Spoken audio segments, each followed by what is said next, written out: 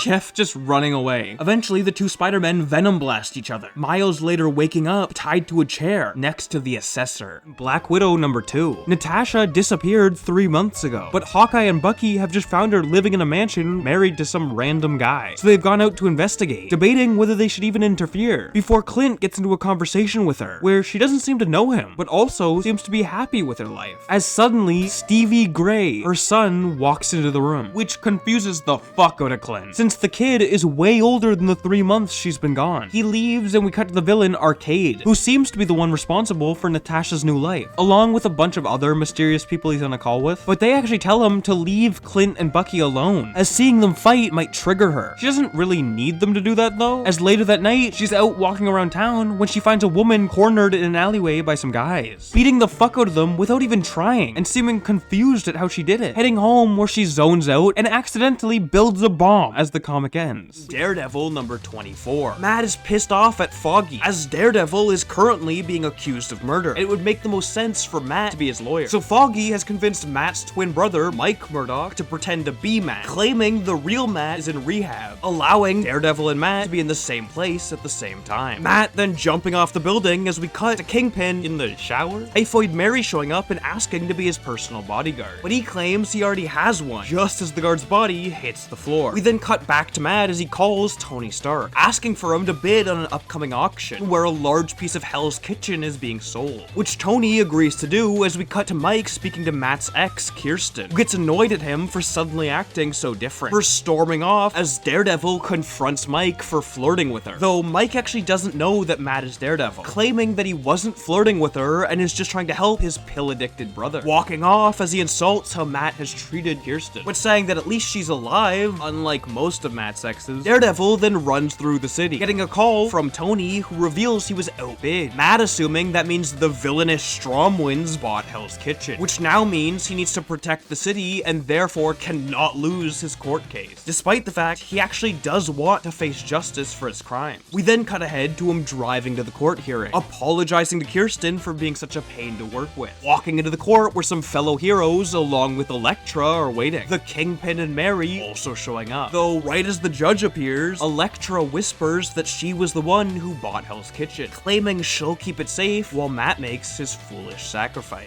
Kirsten beginning to speak as Daredevil interrupts her, announcing he's gonna agree to an earlier plea deal, admitting he's guilty of manslaughter. The final shot of the comic showing Daredevil in Prison Orange. And they even made him like a custom Prison Orange mask. I wonder who did that. Did jail do that for him? Did he have to bring it himself? Guardians of the Galaxy number 9. Star-Lord has just been trapped in this strange dimension and can't figure out how to escape. After half a year without any luck, he starts getting used to living there, becoming a hero to the people, and after a decade, he even decides to settle down and enter a throuple. We jump a massive 143 years into the future. I guess they don't age in this world. And by now, he's fully in touch with this world and its culture, when suddenly, the Olympian gods break out of his gun. Yeah, you heard that correctly. Little bit of Star-Lord lore the movies don't ever touch on. He has this cool element gun that mysteriously only works for him. It allows him to create any element, but he can also use it to absorb energies, apparently including gods, which he did once. So over the course of the last 143 years, he's been practicing with it a lot, becoming way better with it than he ever was a Star-Lord. But in turn, the gods have been using all that energy to slowly regain enough power to escape. But they didn't get all of their power. Most of it is still trapped in the gun. So they fight Quill for an entire year, finally donning his Master of the Sun outfit, before he realizes how to escape this land. He studied some myths about a temple that allows you to leave, but only if you truly want to leave. It's never worked for anyone before because people love this place. But now that it's in danger, and the only way to save it is to leave, Will is able to make it out. The comic ending with him crashing into the ground in front of Rocket and Nova as a symbiote dragon flies by. King in Black number 2. Null has just nearly killed Eddie Brock and taken over a bunch of Earth's strongest heroes. The few survivors desperately trying to save Eddie as he's their only hope, though he begs them to get his son Dylan. While Spidey's off doing that, Iron Man starts working on a way to get Eddie another symbiote, as he's been separated from Venom. He decides, why not go for the strongest option, a dragon symbiote, infecting one with the Extremis virus in the hopes that it'll help him control the symbiote. Instead though, it merges with them, creating the Extrembiote armor, giving him the strength to easily collect another symbiote for Eddie, though Null takes control of it and tries to attack the group. But suddenly, Dylan activates some symbiote killing powers that no one knew he had, the whole team realizing he could be their weapon against Null, which is great because their last weapon, Eddie, just flatlined. Daredevil number 26. Daredevil is in prison, silently listening to everyone's conversations, which a fellow inmate, Marcus, points out is a weird thing to do. Matt walking back to his cell as Marcus claims Matt isn't really serving any jail time, pointing out he's a murderer who gets to wear a mask and go back to a normal life after this, while the rest of them get busted for something as simple as drugs and don't get any chance to hide themselves. Matt then gets called into the warden's office, which turns out to be the father of a villain named Crime Wave that Daredevil beat back in the 60s, claiming that he's happy Matt stopped his son, but he can tell that the warden is not going to allow him to leave alive. We then cut to Elektra as she's taken over the Daredevil mantle, nearly killing a criminal before deciding she has to follow Matt's rules, as suddenly a fucking symbiote dragon flies into town, attacking the Kingpin and infecting Typhoid Mary. We then cut back to Matt as he senses the attack, attempting to warn the guards before they start being taken over by symbiotes, cutting back to Elektra saving a kid from her own mother by hitting her with a car, just as Matt finally convinces a guard to unlock his cell, attacking the symbiotes while Elektra is challenged crushed by Typhoid Mary. The comic ends with a symbiote latching on the Daredevil, having a mental conversation with Null as he transforms into the Devil in Black. Get Avengers number 41. The Phoenix has set up a tournament to decide its next host. The entire comic just being a couple fights from it, immediately kicking off with Man-Thing losing to the Phoenix Panther. Then we get Luke Cage versus American Eagle, Shauna versus Devil Dinosaur, The Orb versus Valkyrie, Hyperion versus Shang-Chi, Howard the Duck versus Red Widow, and finally it ends off with Black Panther versus Nighthawk. Deadpool number 10. Null has just taken over most of the world, and Deadpool, currently the king of Staten Island, has decided he needs to take him down. Because clearly there's some conspiracy by Big Goo to get more screen time than him. He can't do it alone though, so he assembles a giant team of monsters, including Mr. Frosty, Sauron, Chet Morita, Fishhead, Quinonian, Collab the Pile, Bun Bun the Destroyer, the Nightwolf, Elsa Bloodstone, Shiny, Zargo, and finally Jeff the Landshark. 6.5 minutes later, he's regretting his choices, as the symbiote goo is kicking their ass, even managing to take over poor Jeff, turning him into the devouring duo. Deadpool cuts off his own arm to stop himself from being infected before another monster, Gelby, shows up. Deadpool is pissed off at him because he apparently betrayed the team in the past, but as a peace offering, he's contained Venom Jeff inside of a jello ball. Deadpool lets him rejoin the team, and he creates a giant jello mech, Zargo ass blasting them straight into battle against the symbiote dragon. They beat the hell out of it though and knock it into a hole, but it drags Wade down with it, Gelby jumping down after him and containing the entire dragon. They head home and blast some incredibly loud music at Jeff until the symbiote comes off. In Avengers 42, the Phoenix Force is searching Earth for a new host, so it set up a tournament to figure out who's worthy. First off, Namor wins against Echo before Iron Fist beats Captain America. At Stonehenge, we see Black Knight versus Red Widow, while in the sky, the saber-toothed tiger Zabu fights American Eagle. Easter Island gives us She-Hulk versus Jane Foster Thor, and finally in Chernobyl, we get Black Panther versus our skin, the Weapon Phoenix Wolverine. The comic ends with Thor challenging the Phoenix Force's physical form, and Jean Grey appearing, telling him she'll teach him the truth of his existence. Demon Days X-Men number 1, which focuses on an alternate universe, the one belonging to Psy, aka the Psylocke Marvel Rivals uses. She's traveling across the countryside with her wolf Logan as she finds a village that's being terrorized by both some Oni as well as a massive snake named Venom. Psy decides to deal with the Oni first, which turns out to be a father named Hulkmaru, who's only fighting the villagers because they're expanding into his territory. They talk for a while and eventually come to a deal, Hulkmaru agreeing to help Psy fight Venom as long as the villagers respect his boundaries. They set off some fireworks to awaken the snake as a massive fight breaks out. Venom nearly takes over Logan, but Psy cuts off his tongue and saves him before Hulkmaru delivers the final blow, killing the snake. Finally, the duo leaves the village. Everyone's happy, and Logan lost an eye during the fight, so now he looks even cooler. The story ends by revealing the entire comic was a comic, being read by a modern-day kid. But we cut to outside, and Logan is in the bushes, so maybe the story was true. Is Miles Morales Spider-Man number 25. The news is going crazy with stories of Spider-Man committing crimes, which is weird, because Miles is at home not committing crimes? You might assume it's just Asset 42, but he actually turned out to be a temporary clone that melted after a few days. Miles gets into a brief argument with Genki since he started dating Miles' ex, deciding to get his mind off of it by investigating this new Spider-Man, suddenly being jumped by Peter, fighting him for a bit until he knocks him down with a Venom Blast and explains there's a clone of him, proving he's the real Miles by mentioning a crappy birthday card Peter got him, swinging off together to find Shift, a clone of Miles who can transform his body at will, a super unique ability that no other Spider-Man clone has ever had before. Anyways, they get into a fight, but the two of them are able to overpower the lone clone and web him up, though he's quickly saved by his brothers, Salim and Mind Spinner. Guardians of the Galaxy number 13, kicking it off on the planet Throne World 2, capital of the new Kree-Skrull Alliance. Unfortunately, their new peace doesn't last very long, as the Progenitors arrive, a race of highly advanced beings who just like to experiment on living creatures. Luckily though, the king of the Empire, Hulkling, and his boyfriend Wiccan, aka Billy Maximoff, are there to fight back, but they aren't quite strong enough to take the beings down, calling in the Guardians of the Galaxy for backup, including Master of the Sun Peter Quill, who recently got trapped in another dimension for over 100 years, giving him a ton of time to practice using his elemental guns, becoming essentially a god with them, filling Groot with all the nutrients required to grow to the Progenitor's massive size. Eventually, Nova grabs onto the final survivor's head, launching it in the direction of the Progenitor's home planet, and asking it to warn them that this galaxy is guarded.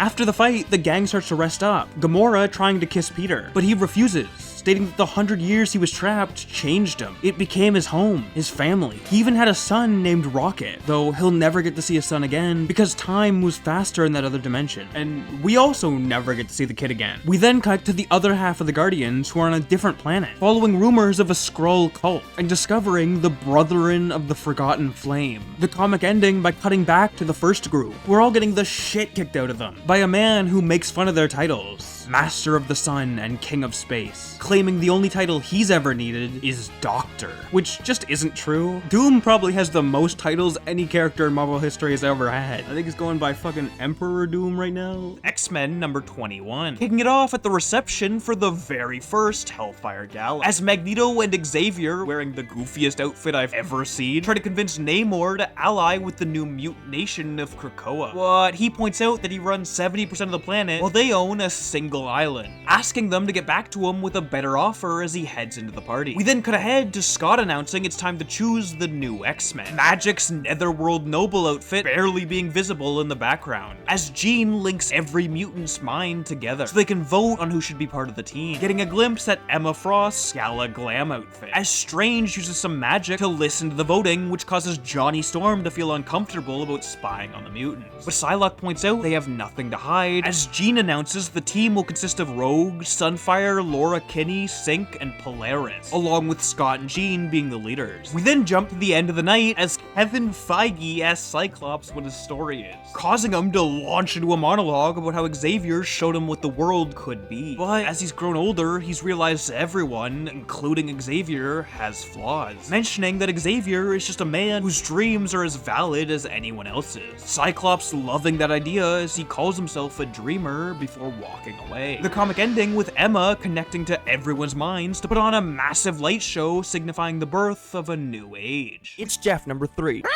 Yeah! Dun, dun, dun, dun, dun, dun, dun, dun. Yeah! Oh yeah!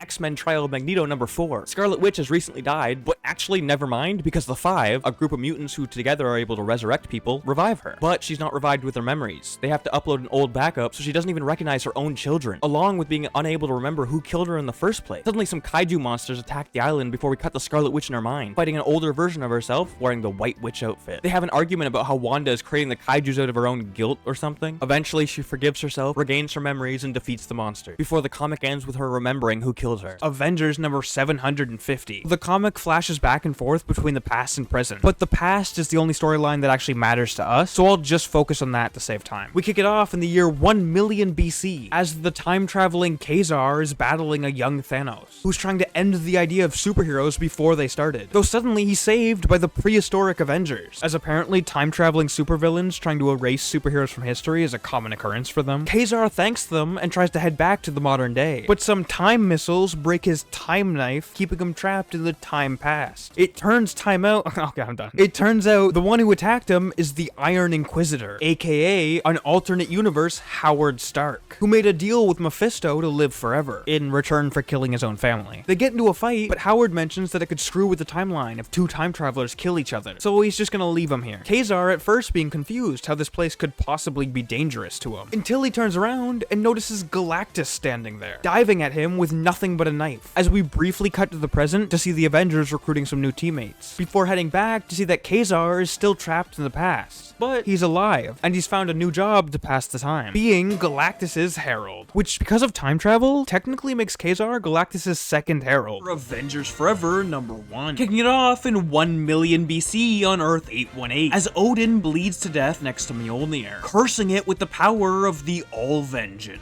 As we cut to the present, where Ant-Man is running away from some venom ants while calling out for somebody to save him, before it's revealed he's actually Tony Stark, nearly getting eaten just as his robo-ant Shellhead shows up with a miniaturized celestial skull called his Nowhere Gun, using it to fry the ant. As it turns out, he's an archaeologist collecting ancient artifacts on this dead version of Earth, quickly discovering Mjolnir as he tries to lift it, actually managing to do it for a few seconds. before falling to the ground, claiming he's never trying that again, as they cut out the piece of Earth it's on to shrink it down, allowing Shellhead to carry it. We then see some war machines searching for Tony, as they're suddenly attacked by the 616 Ghost Rider, who's been trapped in this universe with Deathlock, easily defeating the entire group as they stop a crema train which runs on humans. Robbie deciding to hook the 8-mile-long train to his car, claiming there must be Avengers somewhere on this Earth, as they run into a massive army of war machines with their leader, the Black Skull. We then cut back to Tony as he arrives at his base, getting excited as he recognized the Ghost Rider from an ancient mural depicting the dead 1 million BC Avengers, deciding to tell his team, which includes Vision, Moon Knight, Wonder Man, and the Infinity Thing, announcing they're gonna save the world. As the comic ends with Thor's future daughters flying in between the universes using Mjolnir. Got Amazing Spider-Man number 87. Sorry, did I say simple? I meant simple in comic terms, because this story picks up right after Peter Parker has been severely injured, so one of his many clones, Ben Reilly, decides to pick up the mantle. Again, I said simple in comic terms, so we're also dealing with memory loss, as Ben recently discovered some bad things the Beyond Corporation was up to, so they surgically erased his memory. The comic jumps back and forth between him training to be Spider-Man with Black Cat and Captain America, to the Beyond Corporation testing his memory. Felicia won't give him the suit until he proves himself, so we get 3 other outfits before he finally dons Bagman Beyond. And the comic ends with him finishing the memory test, being unable to even remember the classic "with great power" line. Oh, and MJ wears the Black Cat outfit for some reason. To Avengers 53, we find an alternate reality Doctor Doom attacking Earth with his multiversal Masters of Evil. This comic specifically focuses on Doom and young Thanos searching for Deathlock, who's hiding in the Avengers base, which is currently located inside the body of a Celestial. There aren't many people in the base at the time, unfortunately, so they get absolutely rocked by the duo. Namor is stabbed in the neck, and Doom literally gives Valkyrie her cancer back. That seems a little overkill. Just shoot her in the head, goddamn. Thanos is also a little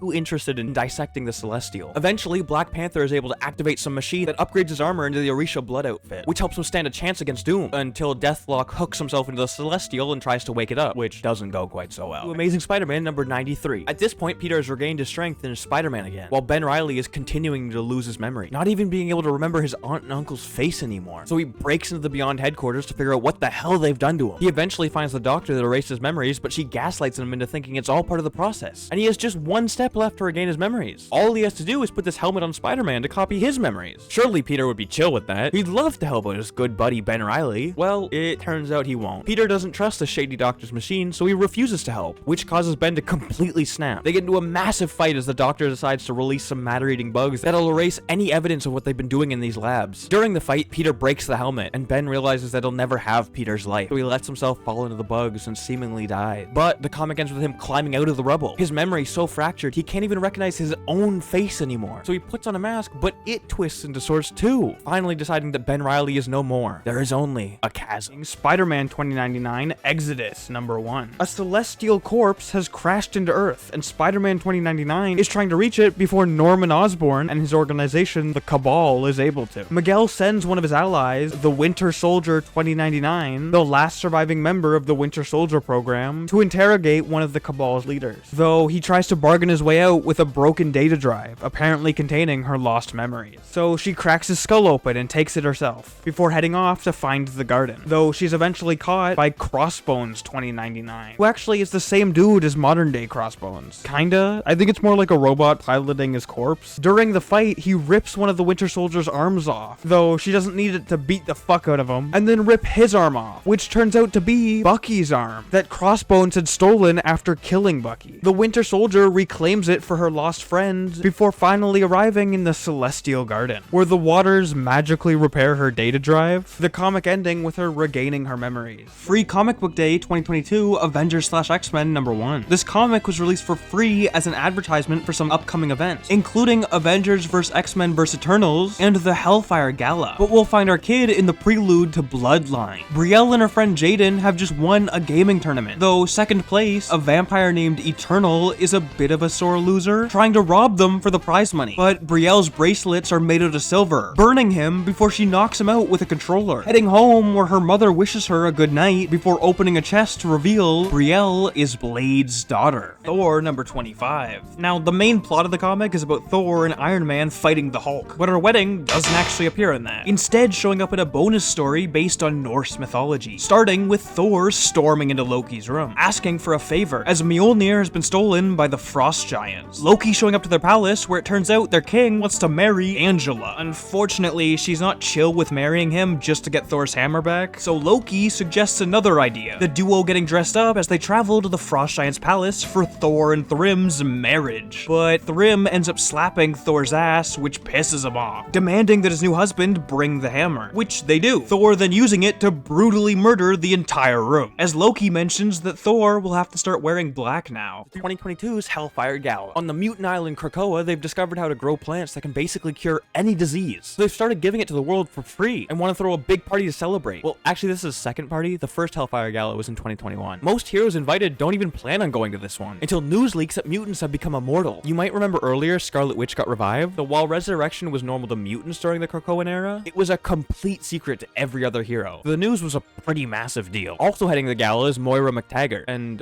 this might be the most complicated part of this video. Just a quick bit of lore, Moira is a human who's been an X-Men ally since the 70s, but in recent years it's been revealed that she's secretly been a mutant the whole time, with the ability to literally reset the universe to her birth with all her memories intact anytime she dies. So while she started good, at this point she's on her like 10th attempt at life, so she's pretty much mentally snapped. She takes control of Mary Jane Watson's body and uses it to attend the party. A lot of this comic is just a bunch of characters all hanging out, and real life actor John Hamm is there for some reason. No other actors are in this story, but John Hamm shows up multiple times. I do want to point out Spider-Man, Magic, and Tony's outfits, and how disappointed I am we don't have them in Rivals yet. But we do get to see a few outfits that are in the game, including Cap's Star-Spangled Style, Scarlet Witch's Emporium Matron, and finally Black Widow's Red Runway. Also, just for anyone who watched part 1 and is curious what my favorite character Warlock is up to in Krakoa, he's his best friend and former New Mutants partner Doug Ramsey's arm now. Like, the arm you see there isn't part of his costume. That is Warlock. They can separate if they want, but most of the time they just don't. Moira finds her son and just straight up admits she never loved him. So he threatens her, but Spider-Man attacks him because it looked like he was threatening MJ. They quickly talk it out and realize what's really going on, so Spider-Man and Wolverine chase Moira down as she flees the island to save MJ. Eventually, they move on to the main ceremony of the Hellfire Gala, voting on this year's members of the X-Men. Scarlet Witch does some magic that reads everyone's minds and the votes are cast. The new team containing Firestar, Bishop, Jean Grey, Cyclops, Sync, Havoc, Iceman, and Magic. The comic ends with Moira meeting up with some Eternals to tell them to kill the Five, the group of mutants whose powers combined are what allow resurrection. Daredevil number 4. Matt has just taken control of the Fist, a rival organization of the Hand, flying out to their headquarters with Foggy Nelson and Cole North to meet up with Elektra. Though it turns out she's gotten Stick to join them, which annoys Matt just as one of the Fist starts to make fun of his costume. So he intimidates the guy until Doc Samson walks up, revealing that Matt has hired him to work as the Fist psychiatrist. We then cut ahead to Matt, Elektra, and Stick discussing some ancient prophecy, announcing that the Hand has found the new Fist of the Beast, Frank Castle, and that Matt himself has been named the Beast of the Fist. But Stick mentions he has his own prophecy about the King and Queen of the Fist, briefly cutting to Cole North being interrogated by the Fist member from earlier, before cutting back to Matt as he's suited up for the ceremony. Foggy attempting to join them, but Elektra mentions he'll probably die, so they start to climb up the mountain alone, eventually arriving at a cave where the souls of the Hand's dead reside. The duo walking in as a massive battle ensues, the comic cutting back and forth between Elektra and Matt fighting the dead Hand, and Cole North getting into a sparring match with the Fist member, both Cole and Matt managing to win their fights, as the couple falls to the ground exhausted. Stick walking into the cave and asking them if they relinquish their old lives, officially pronouncing Matt and Elektra husband and wife. Savage Avengers number 6. A team which includes Agent Anti-Venom, the Black Knight, Cloak and Dagger, Elektra Daredevil, a Wolverine Hulk hybrid, and Miles Morales Deathlock are trapped in 2099 being hunted by Punisher 2099, as he doesn't trust Deathlocks. The team manages to escape, hiding inside the ruins of the Avengers mansion, but suddenly a bunch of other Deathlocks show up to kill them, which is enough to convince Punisher that maybe they aren't the bad guys, helping them fight the cyborg army using the gear left over in the mansion, like Archangel's metal wings, Doc Ock's arms, and even the Spider-Mobile. They kill most of the Deathlocks, with their dying words being "Hail Deathlock Prime." Miles asking Punisher who that is, and him responding, "Everyone knows Ultron." It's Jeff, Infinity comic number 18.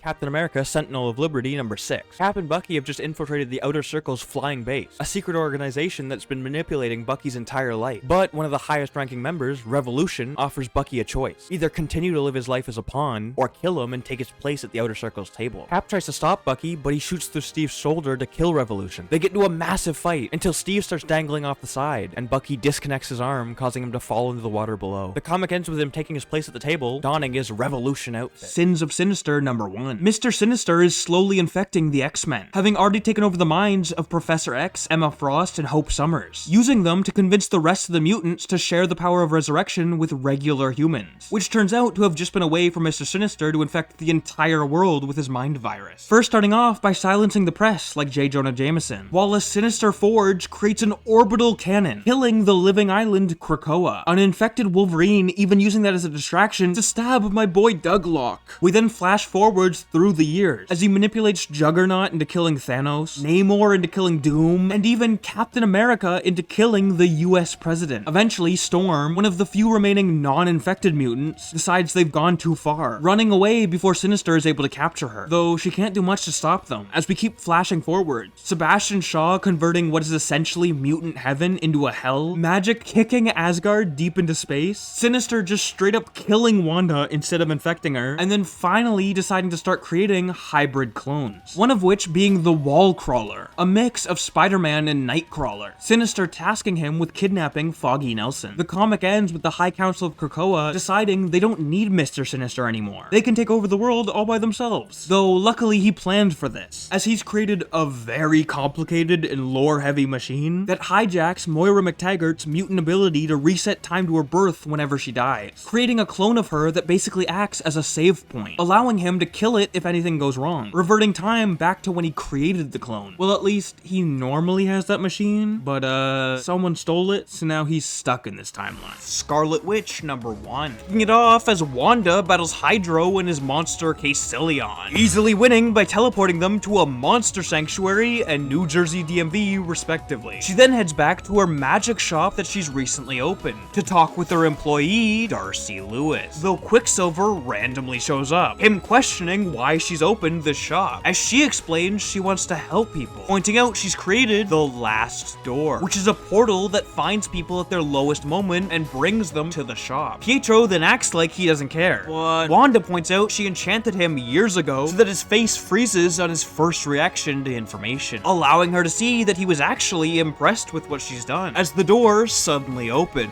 an Italian woman named Jarnette stepping through, Wanda explaining the concept of the Last Door, as Jarnette mentions that a man named the Corruptor recently appeared in their village, quickly becoming a dictator as the entire town bends to his will. Jarnette's own wife claiming she's crazy for not being obsessed with him, Wanda pointing out the necklace Jarnette is wearing is what's kept her safe from his powers, as she heads to Italy to confront the Corruptor directly, claiming that his actions have consequences. Unfortunately, even though she's physically stronger, he's able to tap into her mind, forcing her to remember her history, pointing out her entire life is consequences, before going into a monologue about how being evil is just his nature, telling Wanda that saving these people won't change what she's done in the past, as she taps his forehead, turning him to stone, saying that she knows exactly who she is, before announcing that the townspeople can do whatever they want with him, but pointing out that destroying him would just prove that he really did corrupt them all, telling them to go live their lives, before asking Jarnette if she can study the stone that protected her, which she allows. Wanda heading back to the shop while Darcy is closing up, deciding to get some drinks, as the Last Door randomly swings open, Vision's daughter Vivian stepping through. In Guardians of the Galaxy number 1, as starlit outlaw Peter Quill is on a Wild West planet, trying to warn the town that they're all in danger, along with his team Gamora, Nebula, and Mantis. Unfortunately, some guards show up and get into a big fight, though a giant fireball in the sky convinces the citizens to go with them, and the final member Drax helps give them a boost off the planet. They aren't fast enough though, as Grootfall begins, the ship detaching into two, with most of the Guardians making it into space, while Mantis, the citizens, and the planet become Groot, whatever that means. It doesn't seem that bad. I wouldn't mind being Groot, just photosynthesize. In Spider-Man 2099, Dark Genesis number 2. Carnage 2099 is going on a rampage, so Spider-Man 2099 has recruited some allies to fight back, including Ghost Rider 2099, Spider-Woman 2099, and Blade 2099. 2099, the son of the original Blade. We cut to Carnage though, as he breaks into Alchemax searching for his own allies, cutting through a scientist named Boone, which might be a recognizable name if you've been paying attention, as he was Loki 2099, reconstructing his body and deciding he's sick of being a false god, he's sick of being a scientist, now he wants to join Carnage as Halloween Jack?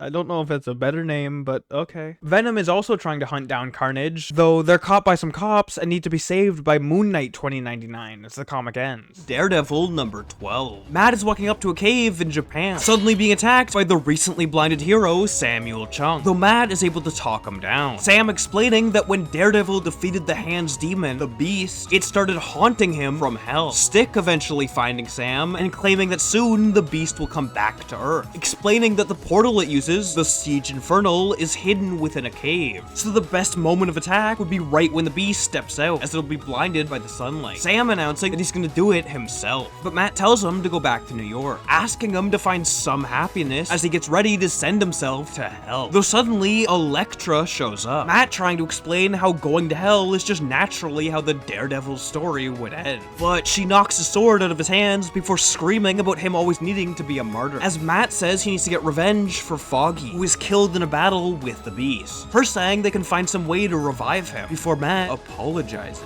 attempting to grab his sword, but she's faster, launching them into a brief scuffle, flashing back to a history of their past fights. Matt's inner monologue going on about how this moment was God's way of showing him that Elektra is ready to fully replace him as Daredevil, as she's finally fighting non-lethally as he pulls a rope, forcing her sai into his stomach. Elektra then takes off his mask, revealing he's cut his own eyes out, his last words being that he's gonna go save his best friend, as she whispers, "Go fight the devil." Everything going black until Matt suddenly wakes up in a boxing ring next to his dead father, who mentions he's got a fight ahead of him. Matt asking why his dad's in hell, as Jack claims his final sin was pride, being unable to let his son see him lose a fight, handing Matt his mask as they start walking deeper into the Beast's realm. Matt's Daredevil costume burning away as he becomes the Hand of God. X-Men Hellfire Gala 2023 number 1. Kicking it off as Kamala Khan is resurrected by the Five, revealing that she's both a mutant and an Inhuman. Emma trying to convince her to reveal that she's a mutant to the world, but she doesn't really want to, as the X-Men's tailor, Jumbo Carnation, runs up to get Kamala ready for the Hellfire Gala, which actually takes place on Mirkind's Island, not Krakoa. Getting an overview of the party, which includes Jean in her Verdant Vogue outfit, though Scott quickly notices an alarm going off at their treehouse, rushing out to investigate just as the Avengers are called off the island to respond to an attack in Washington. We then rush through the voting to get our new X-Men team, which includes Talon, Sync, Prodigy, Frenzy, Jubilee, Juggernaut, Dazzler, and Cannonball, who are all suddenly ripped apart by Nimrod, who proceeds to tear his way through the party, melting Iceman as he calls out for his former teammates. Jean telekinetically launching Juggernaut into Nimrod, which takes him out of the fight right as a bunch of Sentinels show up, along with Dr. Stasis and MODOK, revealing that they've sabotaged Krakoa's medicines, causing all the humans who've taken them to scream out in pain, along with having neutralized Magic's powers so she can't teleport anyone off the island. We then see a massive fight between the mutants and Sentinels, which includes Juggernaut getting stopped by Nimrod, as Jean reaches into everyone's minds, stopping them in their tracks. But unfortunately, her powers don't affect Moira X's new artificial body, stabbing Jean through the back with a poisoned blade, getting a quick flash of Scott unable to feel his legs in a burning treehouse. As the fight kicks off again, Moira taking Xavier hostage and forcing him to stop them all, before telling him to send them through the portals to Araco, as we briefly see Mother Righteous stealing the entire island of Krakoa, while Jean starts speaking telepathically to Firestar, claiming she's altering Dr. Stasis's memories so he thinks he recruited her to their villain organization, Orcus, allowing her to be a spy for the X-Men. Firestar seeming terrified as Jean dies. The mutants starting to march into the portals, though some are able to use Xavier's training to resist, including Mystique, who throws herself to her death, as Lourdes manages to teleport the last remaining mutants off the island. Island, which includes Kingpin, as they thought he was the Blob. Unfortunately, Lourdes got shot while teleporting, bleeding out in front of all of them as Emma realizes the mutant portals have been shut off, leaving them with no way back, as we see a human on Merkines complaining that the news is already claiming there was no survivors. Stacy's getting annoyed that their PR team was too fast as they gun down the entire crowd. Moira finally getting ready to kill Xavier before Rogue suddenly rips her apart, grabbing the professor as they fly off. Xavier yelling at her to go back, revealing that every mutant he sent through the portals has died. In Invincible Iron Man number 10, Rhodey has been falsely accused of murder, ending up in prison, though he gets a call from Tony Stark, who's at a Hellfire Club party as he's recently become their Black King. But they quickly notice that both of them think the other one started the call, as a group of inmates walk up to Rhodey. Tony realizing that the villain Fei Long wants him to hear his best friend die, hanging up the call so Rhodes can try to fight back as Tony heads to confront Fei Long, suddenly being stopped by the Kingpin, mentioning that the arrangements Tony asked for have been made. Rhodey being saved by Sandman and a powerless living laser, as we cut back to the party. Tony's assistant Kendall storming in to attack Fei Long, but Tony pulls her into a back room, as it turns out she's actually Emma Frost in disguise, wearing a power dampening ring so that Fei Long's sentinels can't detect her, kneeing Tony in the crotch and dropping the ring. But Tony begs her to put it back on, as he just needs a bit more time to get the information he needs from Fei Long, who just so happens to walk into the room right as Tony is on one knee. The duo quickly discussing it in their head and agreeing to get married just to keep their cover as they return to the party. Tony mentioning that he's only getting married to avoid a bad HR situation. Fei Long asking if he's invited, but Tony says no, which he hopes will actually bait Fei Long into coming. We then cut ahead as the new couple arrives in Vegas, separating for the night so that Tony could steal a machine that builds other machines from Zeke Stain, hiring Deadpool to transport it, before cutting to the wedding. Fei Long arriving just as Tony hoped, as Emma removes her ring for the ceremony, immediately knocking Fei Long out as the duo enter his mind. Emma absorbing everything he knows about the Sentinels, as it turns out he'd also destroyed a video that Howard Stark had filmed about some mysterious new metal he discovered outside of the universe. Fei Long suddenly waking up and attacking Tony, but Emma easily knocks him out again, deciding to check out what made him so evil, and realizing it's just pure ego and spite for the fact that his parents got mutant abilities and he didn't. Emma decides not to kill him as they wake him back up. Tony Stark and Emma Frost officially getting married. Well, technically only Tony is legally married because Emma is pretending to be another woman. The duo then driving off as the comic ends with Emma mentioning that the metal Howard described sounds a lot like the mutant metal Mysterium that they mine from the Phoenix's white hot room, asking him how much he needs as he responds, all of it. Alligator Loki number 1.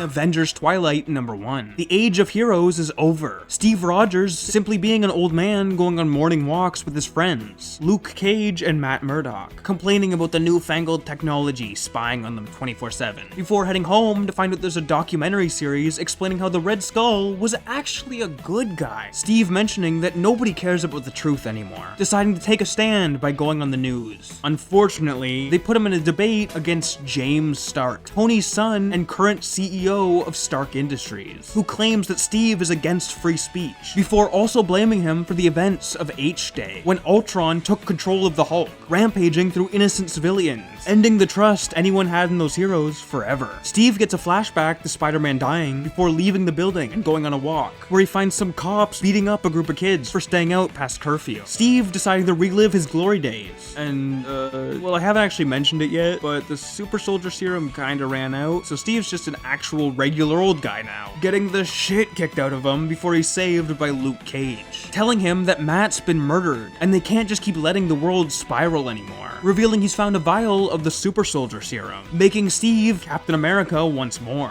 as the comic ends with James talking to Tony, who's just a floating head and chest now. Ultimate Black Panther number 1. Africa being run by Ra and Khonshu, who aren't gods in this universe, just regular dudes. The story starts with the duo sending their army of Moon Knights to take over a village, but they're spotted by some Wakandan soldiers who report the attack to King T'Challa, but he decides it's too early to enter into full-on war and they need some time to gather intelligence, much to the dismay of Shuri. We cut to another village that's being attacked, but they're saved by Killmonger and the Wind Rider, quickly cutting back to Wakanda, we see T'Challa giving a speech, when suddenly a stage is bombed by a spy. His father is sacrificing himself to save him. The comic ends with him declaring war against the Moon Knight. Thanos number 4. Death has just rejected Thanos' love for the final time, and he completes his evolution from simp to incel. Deciding if Death doesn't love him, there must be something wrong with her. Getting into a massive battle. Some of the Earth's strongest heroes are there, but they're unsure of what to do. If Thanos wins, who knows what could happen? But if Death wins, we actually do know what would happen, as the last time he died, he became a massive cosmic entity that threatened the entire universe. Eventually, they decide they actually have to help Thanos, but they can't really do anything, as each one of them jumps into the fight and then gets knocked out in a single hit. Like, it gets to the point that Strange abandons even using magic and just dives at them. Finally, the fight starts to end, and it looks like Death is winning, but Thanos has one last trick, teleporting them into a pocket dimension that only exists in a singular point in time. Not killing Death, but trapping her, manifesting the pocket dimension into a new Infinity Stone, the Death Stone, walking away as the comic ends. Rise of the Powers of X number 5. Nathaniel Essex, the original Mr. Sinister, has ascended to Dominionhood, the highest form of sentience to exist outside of space and time, though he's convinced every other Dominion to join him back in space-time, as he wants to kill the Phoenix. But unfortunately for him, it turns out the other Dominions don't want to exist in reality, as that opens them up to the possibility of death, mentioning that the Phoenix represents now and forever, and they've simply transcended beyond that, traveling back to their domain and leaving Nathaniel all alone. We then cut to Moira McTaggart, who was a major help in Nathaniel reaching Dominionhood, Professor X reaching into her mind and creating a vision of them on a bench, the two discussing what led to Moira helping Sinister,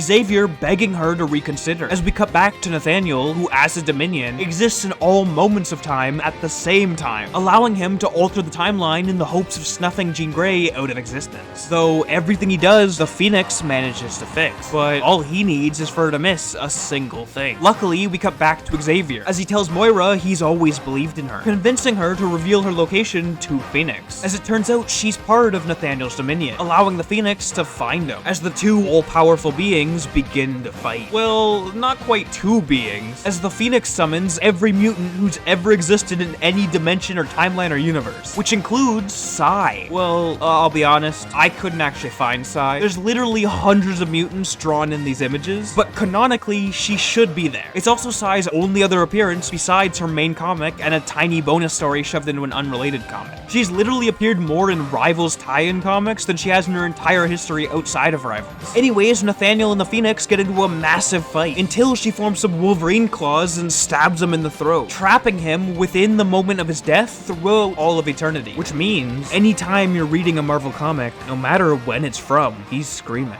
The comic ends with Professor X turning himself in. Annihilation 2099, number 1. The exoparasites have wiped out the entire Nova Corps. Well, except one that just refused to die. And despite being the last one, he's still trying to live up to the Nova Code, protecting the innocent of the galaxy. Which gets a little difficult when the Null set shows up. A group of mercenaries who stumbled upon a symbiote meteorite. The parasites instructing them to kill as many people as possible to pay the king's tithings. They get into a huge fight, with both sides getting in massive blows that would kill a normal person. Though the Null set clearly has the upper hand, until a familiar snick snick sound echoes across town, and it's revealed the final Nova is Wolverine, who decided to go off into space once all his friends died on Earth. He incinerates the symbiotes with his Nova powers and flies off into space, as the comic ends by cutting to Dracula being revived, biting everyone on board his ship and then crashing it into a planet. In Immortal Thor number 13. Kicking it off as Thor arrives at the Sanctuary of Hercules to meet up with, well, Hercules, mentioning that the Enchantress has cast a spell to convince the entire world that Thor is a murderer, along with another spell that makes him dumber while on Earth. Hercules responding he's the perfect person to teach Thor how to be a fool. But Thor also mentions that he's actually not there for his help. He's there because Hercules called in a favor, claiming that during Thor's recent fight with the elder god Tauronos, Hercules heard the words, "The wheel has turned," which he's heard once before from his father Zeus, before he was killed by the goddess of night, Nyx. Thor then points out that Nyx is also dead, but Hercules brings up that between the King in Black and Blood Hunt events, there's been 2 eternal nights on Earth recently, both of which should have been plenty enough to repower Nyx. Thor mentioning they're gonna need help to beat her, just as Loki reveals he's been hiding behind Thor the entire conversation, claiming that Nyx is probably wherever the longest night on on Midgard is. The trio taking Tooth Gnasher and Grinder to Antarctica, where they quickly spot Nyx, the Night Mother. Hercules then questions why she's just been waiting there if she's already at full power, quickly noticing that she's revived her children, Apate and Dolos, who had died during her last fight with the Avengers. Them taking Loki hostage before another one of her kids, Oisies, grabs Thor, reminding him of all the people he's failed, as Nyx's firstborn, Hypnos, attacks Hercules, which makes Thor mad enough that he breaks free of Oisies' grip, saving Hercules right as Apate slits Loki's throat. Well, they thought it was Loki, but they'd actually killed their brother, Dolos. Loki revealing he'd created an illusion, as Hercules gets excited. But Thor points out this isn't good, as Loki is now the true Skald, Thor's enemy. Loki pointing out he's a necessary enemy, before claiming this is all a test, sending the duo into a realm of eternal night. Thor recognizing the runes of the spell as a symbol of endurance and survival, just as they're attacked by Hercules' father, Zeus.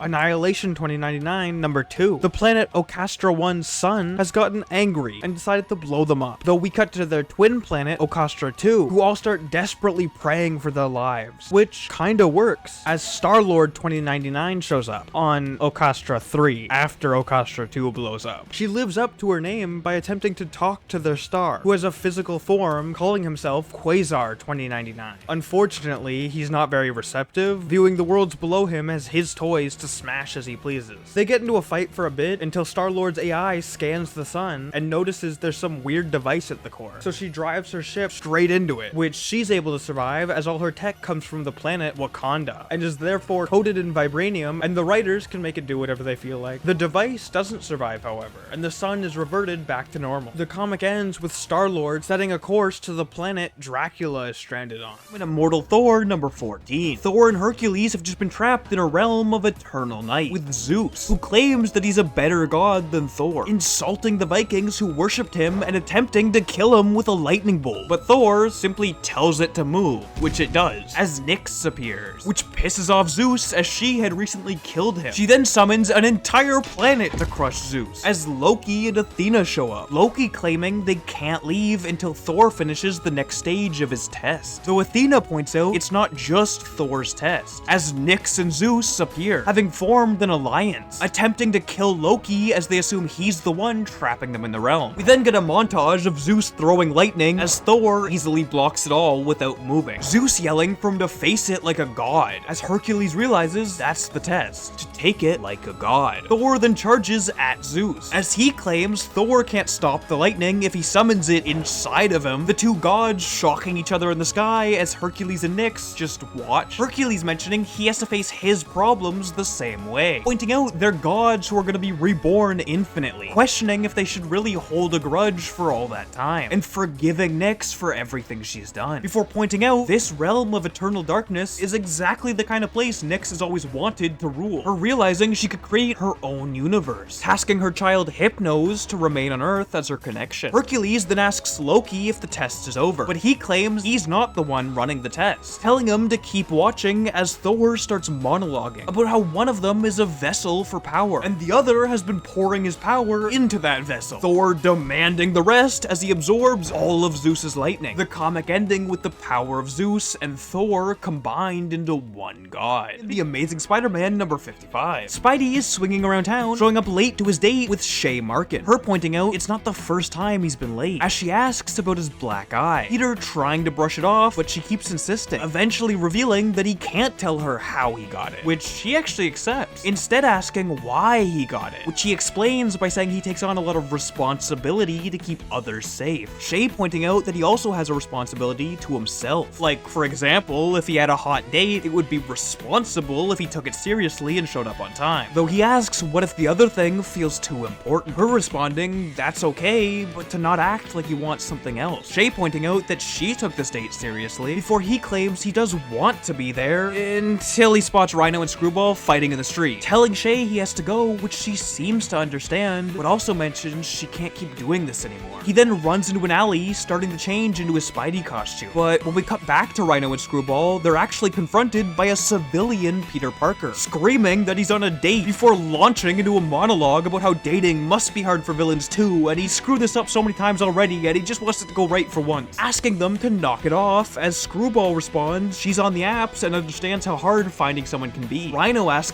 what she means by apps as they walk off together. Screwball saying she'll make him an account. We then cut back to Shay as Peter reappears, telling her he does want this as they kiss. The comic ending with the villains watching their date. Screwball mentioning that Disruptor is a much better job title than supervillain. Ultraman X Avengers #1. Miles Morales is mysteriously pulled across the multiverse, landing right in front of the Ultra Guard, a group of kaiju fighters. But his spider senses tell him that something else on this planet is also from his universe, following it to find a kaiju alien named Zarab. But like, that's the name of his species, we never learn his actual name. We do get a flashback though, showing Galactus devouring his homeworld, being transformed into Galactus's herald for his vacation in this universe. Because apparently Galactus loves to visit other universes. Like, this is the third time he's done it in this video. We cut back to the present as it's revealed one of the guys Miles is with, Dan Muraboshi, is possessed by an alien known as Ultraman, transforming into a giant to match the Zarab's size. If that wasn't enough though, they get even more backup as the monster attack team shows up, creating a giant mech that combined with Ultraman is able to drain the power cosmic out of the Zarab, though not before he's able to signal for Galactus. But Galactus isn't the only one coming, as a portal opens and the Avengers drop through, looking for Miles. They can't leave quite yet though, as the comic ends with 2 more kaijus showing up to attack the planet. But these ones aren't Galactus's heralds, they're just regular monsters. In Avengers Assemble #1, kicking it off with the Red Skull's daughter, Sin, killing a bunch of archaeologists to steal a crown of hate, as we cut to Captain America and Jarvis, discussing how the Avengers just helped save the world from an army of vampires, deciding that they need to be doing more to help people, forming the Emergency Response Squad. The first 3 members, Photon, Wasp, and Shang-Chi, quickly arriving. Steve mentioning that they already have a mission, as Shang-Chi teleports them to Germany, where Sin has used her new powers to force all the civilians in the area into killing each other. Briefly cutting to a nearby museum where the Serpent Society are stealing a barrel, mentioning that Sin's whole attack is just a distraction. We then cut back to the fight as Wasp starts yelling that she's sick of Steve leading the team, but then Photon starts screaming that she's been an Avenger and an Ultimate, so she's seen more shit than the entire rest of the team. Shang-Chi realizing that Sin's powers are affecting them, though luckily he has full control over his body, fighting it off as he numbs the rest of the team's hate circuit. Steve allowing him to announce Avengers Assemble as they charge at Sin. The comic cutting back to the Avengers mansion where Hawkeye has just arrived, deciding to set up a game of poker before Living Lightning, She-Hulk, Power Pack's Lightspeed, Hercules, and Wonder Man arrive. Julie mentioning that her father loved Simon's movies as they start to play. We then shift back to the fight as the Wasp flies into Sin's nose, stinging her from the inside as Shang-Chi and Cap try to get the helmet off her, though she's still able to overpower them. But Steve mentions she's acting pretty cocky for someone who didn't notice he's not holding a shield. Photon smashing her in the head with it, causing the helmet to start to overload. Sin burning alive as we cut back to the poker game. She-Hulk mentioning that she's seen enough of Simon's movies and been in enough courtrooms to easily see through his bluffs. Hercules mentioning that he actually has a superpower to read body language and didn't realize he wasn't supposed to know when people are bluffing. Finally, the last member of the squad, Night Thrasher, shows up, opening a case to reveal he's made uniforms for the entire team, including Wonder Man, claiming that the world needs to be able to easily recognize them. The comic ending with the Serpent Society using the barrel they stole to create some serpent's tears, mentioning they're making them for Mephisto. It's Jeff, Infinity Comic #37.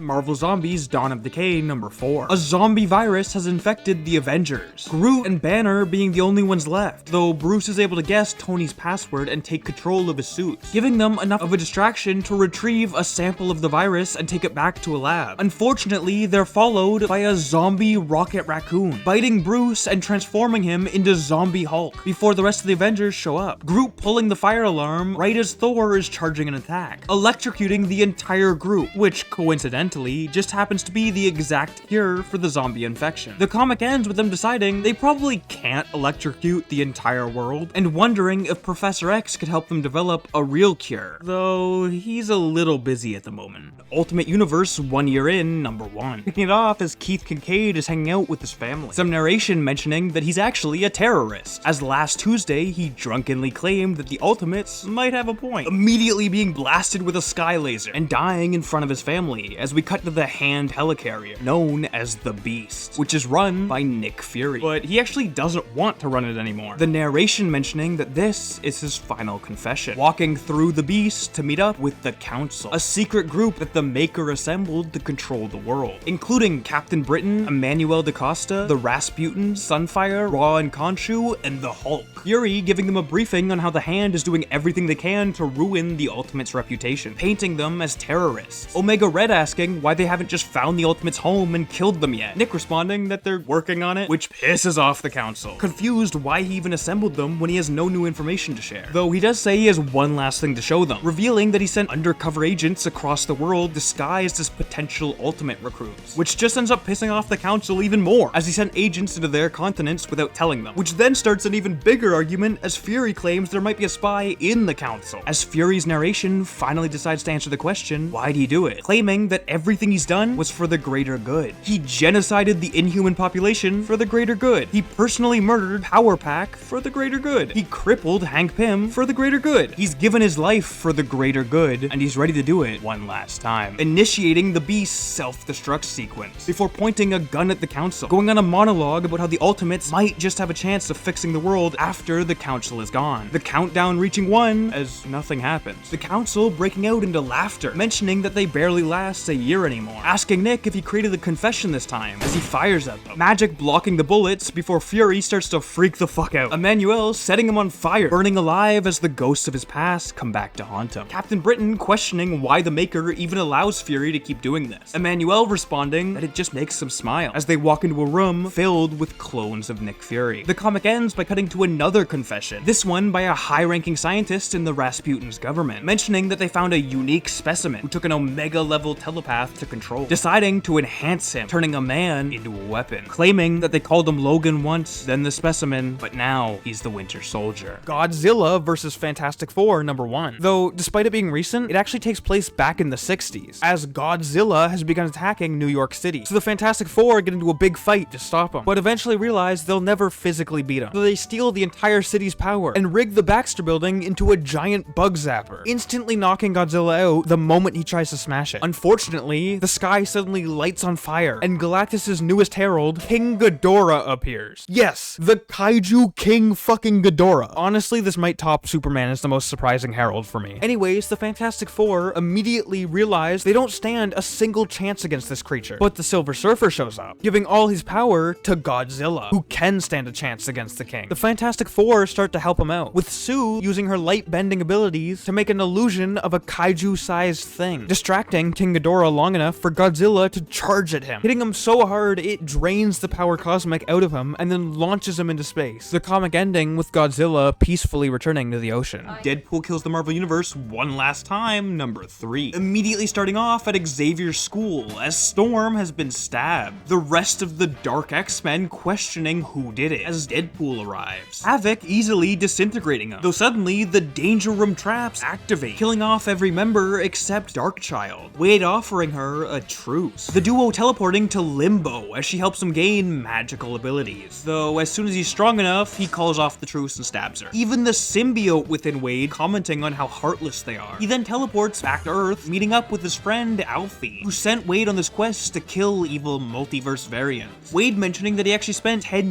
years in Limbo, before Alfie asks him what's next. Cutting to him fighting an evil Ghost Rider, using his new magical abilities to absorb the spirit of vengeance, before we focus on Red Hulk, discovering every member of Intelligentsia dead, along with a newly hulked out Deadpool carrying the Wizard. Ross mentioning that Wade's body doesn't seem to be able to handle the Gamma, though he responds that he's always been a little unstable, chucking the Wizard's body at Red Hulk. The two of them getting into a brief fight before Wade uses Ghost Rider's chains to tie him up, allowing Venom to start eating Ross, and finally slicing him in half with Magic Sword, transforming back to normal as Alfie points out Ross was right. Wade won't be able to handle handle many more changes. But he claims he'll do whatever it takes to protect the multiverse, pulling up his kill list as the comic ends with him heading out to disassemble the Avengers. Fantastic Four First Steps #1. This comic is actually canonically a comic in universe, recounting the origins of the group, heading off into space, getting bombarded with cosmic rays, and developing wacky powers. At first, they get locked into a room to be studied, until New York is suddenly hit by massive earthquakes. The four of them deciding to hop in the Fantasticar to help out. The quakes keep getting worse though, entire buildings dropping into the earth. So the four head down to discover Mole Man and his subterranean empire. At first, getting into a fight with one of his creatures, before they eventually start talking, and Sue realizes he isn't evil, he just wants his people to be officially recognized, helping them form the nation of Subterranea. The comic ends with them deciding to become superheroes, taking the first steps by donning their, well, first steps outfits.